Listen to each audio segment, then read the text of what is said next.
Alors, on m'a ajouté une petite diapositive pour vous dire que je n'avais pas de conflit d'intérêt. Personne ne m'a payé pour faire cette présentation et personne ne me paye pour m'occuper des parents en réanimation. Un petit rappel, la réanimation du côté des patients, c'est une épreuve, je pense que chacun d'entre vous a déjà assisté. Ça représente beaucoup de stress, c'est évidemment une déstabilisation. Ça représente aussi souvent une quantité non négligeable de douleur, la perte des repères, une intrusion et un accès au corps de l'enfant avec des angoisses, des peurs, et puis des risques liés à l'après-réanimation, des risques de délirium, des risques de traumatisme post-réanimation. Oups. Alors, du côté des familles, bien évidemment, qui dit réanimation dit angoisse de mort, mais aussi perte du rôle parental. Et le parent, c'est celui qui décide, qui protège et qui donne les soins primaires et surtout, évidemment, de l'amour aux enfants. Alors, peur aussi de l'inconnu, parce qu'on va déposer son enfant, ce qu'on a en principe de plus cher, dans les bras et dans les mains de gens qu'on n'a en général jamais rencontrés, et on est obligé de leur faire confiance et de supposer qu'ils vont faire le maximum pour leur enfant. Et on sait que la séparation joue un rôle majeur dans le choc et dans la manière dont on va pouvoir se protéger et aborder les événements, et va aussi générer beaucoup de comportements négatifs avec des risques de conflit entre les soignants et les familles. Il y a évidemment toute une série de choses qui vont contribuer à ça. Il y a l'aspect de l'enfant qui peut changer de manière extrêmement importante. Les enfants gonflent, ils changent de couleur. Il y a cette séparation à la fois physique et émotionnelle dont on a déjà parlé. Et puis, il y a ce sentiment de culpabilité des parents qui ont l'impression qu'ils n'ont pas pu protéger leur enfant et qui sont coupables, enfin qui se sentent coupables de ce qu'ils infligent à leur enfant. Que ce soit un accident, que ce soit un traumatisme, que ce soit une maladie, ça ne change rien. Et cette anticipation aussi du deuil parental que représente le fait d'avoir un enfant en réanimation qui va peut-être mourir, puisque qui dit réanimation de nouveau dit la mort rôde.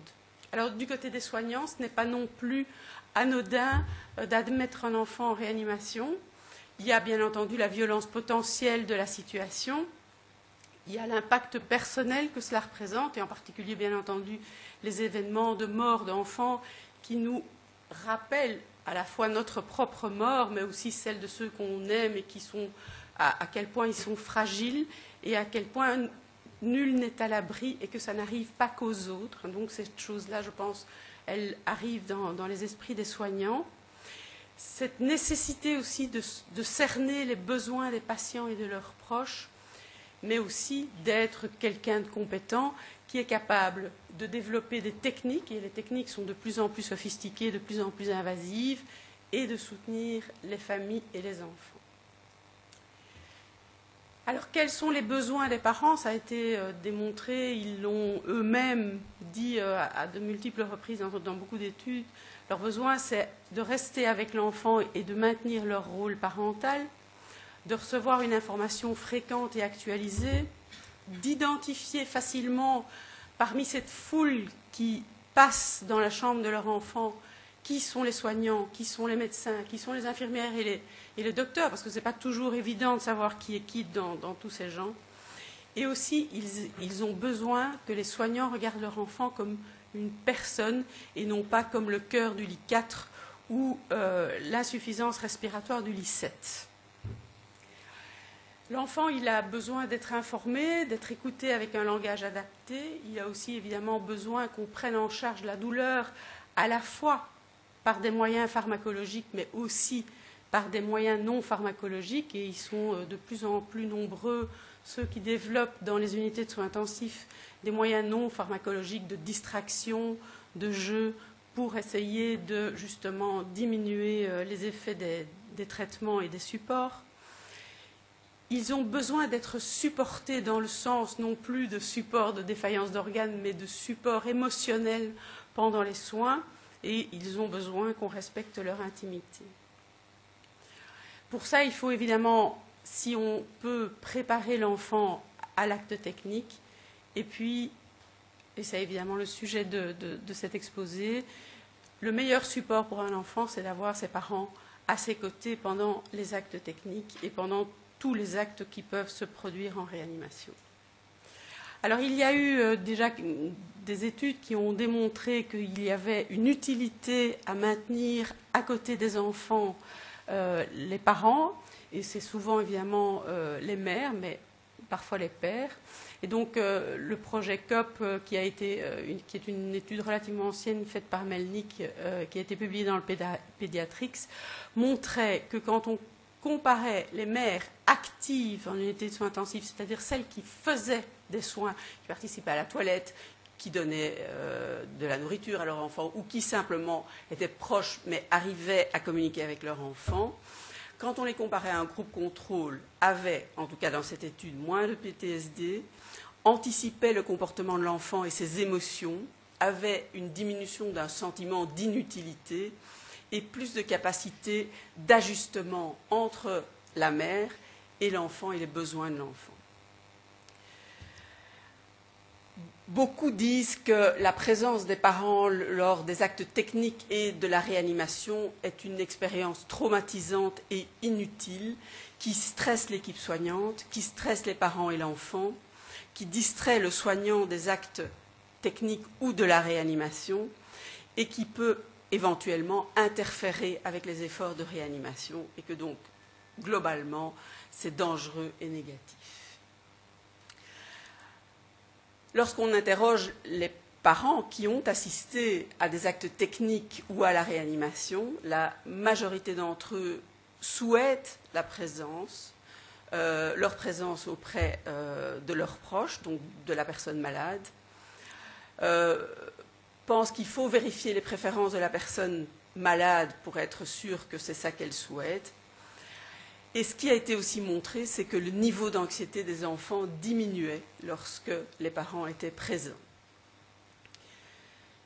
Donc la plupart des parents revendiquent ce droit d'être présents à côté de leur enfant, et en particulier, bien entendu, s'il s'agit d'une réanimation cardiopulmonaire et qu'il y a un risque qui est évidemment très important de mortalité, et c'est particulièrement vrai en pédiatrie, puisque le pronostic de la réanimation cardiopulmonaire en pédiatrie est finalement moins bon à certains égards, en particulier quand il y a asystolie.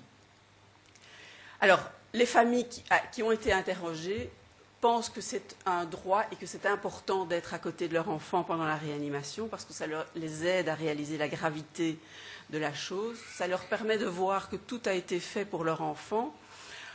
Ils pensent que c'est bénéfique pour le patient, même s'il n'est pas conscient, et que ça va faciliter le deuil après la réanimation. Pour les soignants, lorsque les proches sont présents pendant la réanimation et les actes techniques, c'est toujours un problème. Alors, beaucoup d'entre eux pensent que c'est difficile, en particulier s'ils ne sont pas expérimentés. Et par exemple, nos plus jeunes internes ou nos assistants qui commencent à apprendre des actes techniques ont du mal à effectuer ces actes techniques en présence des parents et ont souvent envie que les parents en sortent. Et c'est clairement, effectivement, un frein pour eux. Ceci dit, quand on les éduque à le faire avec les parents, ils finissent par en avoir l'habitude et ça finit par fonctionner relativement bien. Et les parents acceptent, finalement, moi je suis toujours étonnée de voir à quel point, quand on est à deux au chevet d'un patient pour faire un acte technique, il y a donc un médecin plus jeune, un médecin plus senior qui finalement guide un petit peu ce qui se passe, eh bien on a finalement assez peu de remarques de dire oui mais vous laissez faire ça par un apprenti. Les parents, je trouve, acceptent finalement assez bien cette sorte d'écolage. Alors, est-ce que c'est à déconseiller lorsque c'est hors de l'hôpital, lorsque le SAMU sort en primaire il y a probablement du pour ou du contre. Il y a certainement plus de difficultés hors de l'hôpital parce qu'on est hors de ses murs. Il y a plus de choses compliquées. On ne contrôle pas toujours qui est là. Il y a parfois des familles qui sont extrêmement nombreuses. En tous les cas, on n'a pas démontré que ça augmentait de manière notable le stress des soignants, ni que ça avait un impact négatif sur la réanimation. Par contre, avoir des parents présents quand on fait un acte technique ou en particulier quand on réanime, ça oblige à maintenir une attitude professionnelle.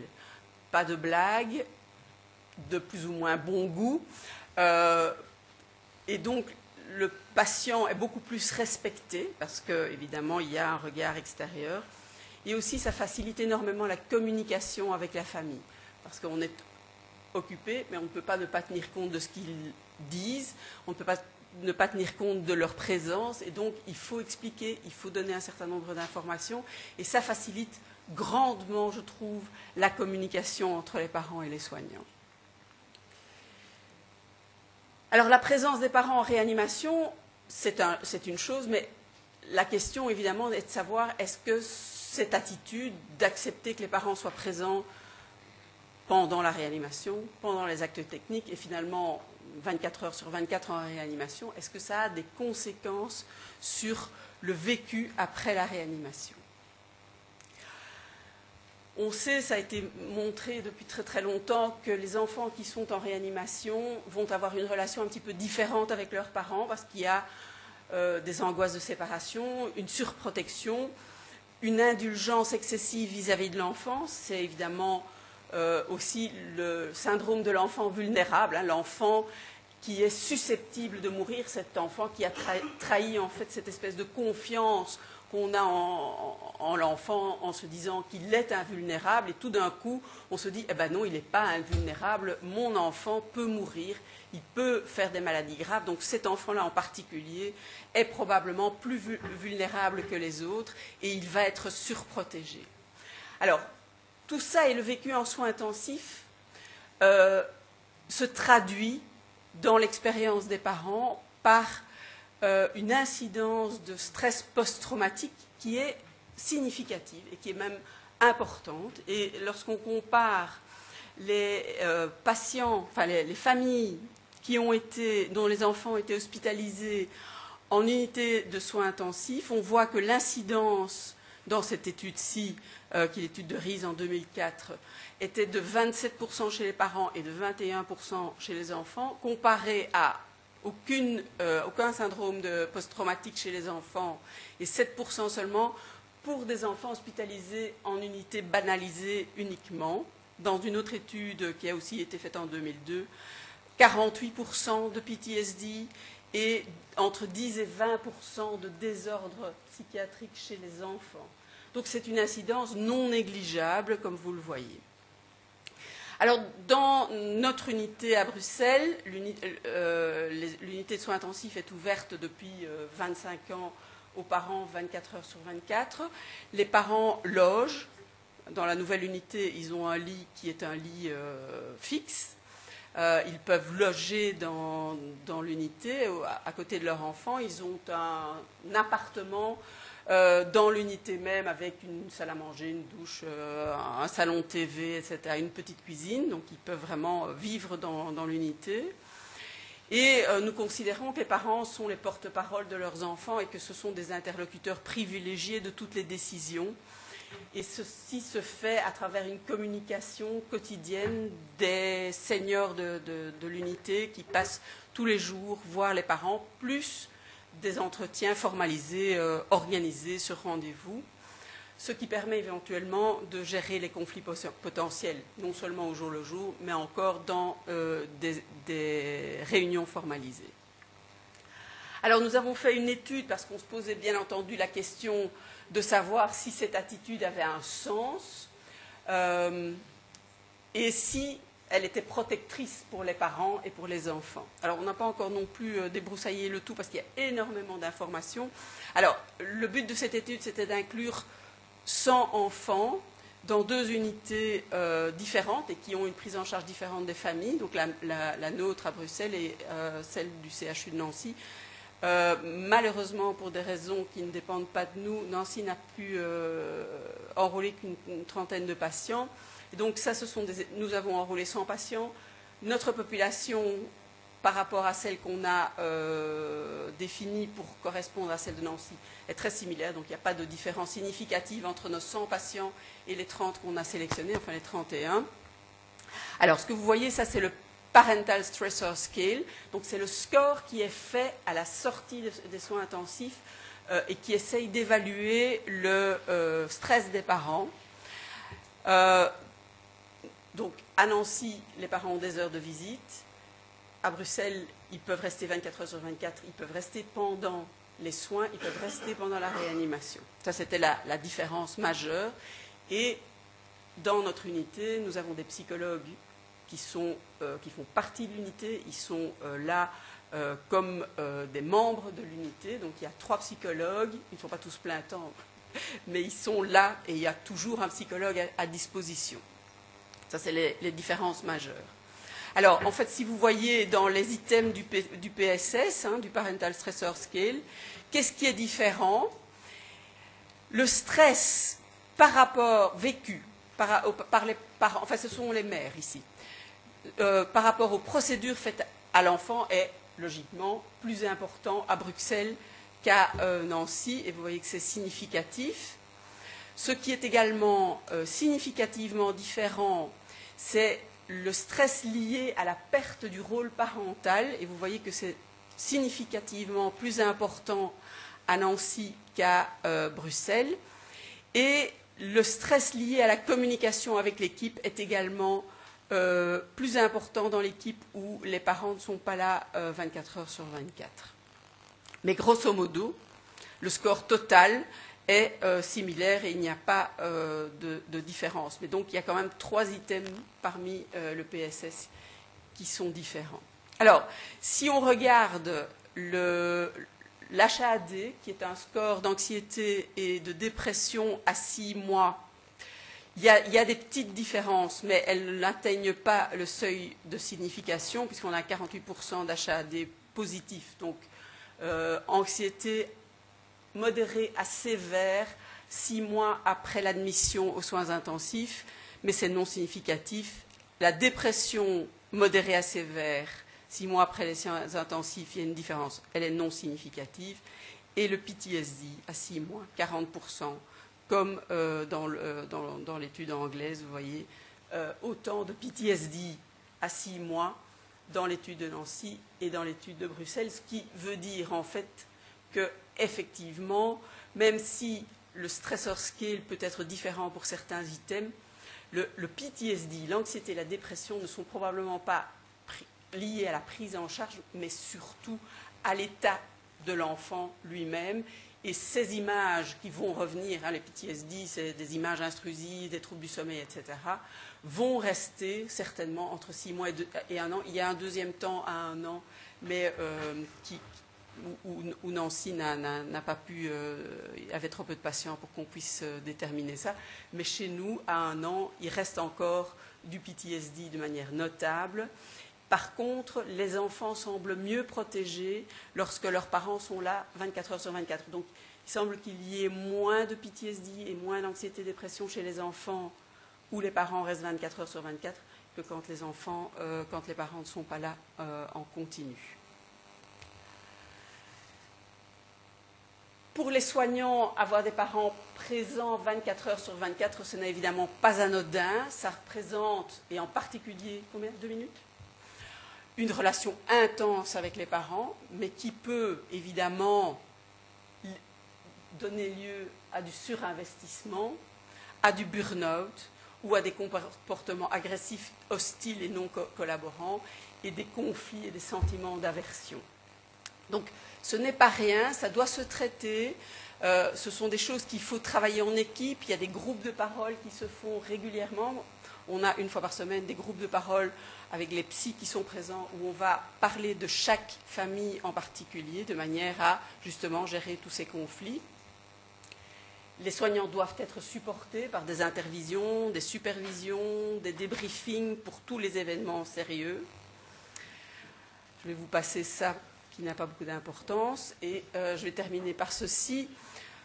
Alors, bien sûr, puisqu'on fait ça depuis 25 ans, nous pensons que les familles doivent avoir la possibilité d'être présents pour maintenir leur rôle de parents dans les familles et pour protéger leurs enfants. Ils sont les meilleurs avocats de leurs enfants et c'est eux qui vont défendre le mieux leurs enfants, y compris pendant la réanimation et les actes techniques. Mais ça demande bien entendu qu'il y ait des recommandations et qu'il y ait un travail d'équipe qui soit construit autour de la présence des parents. Il ne faut jamais la banaliser, ce n'est pas rien, ce n'est pas anodin ni pour eux ni pour nous.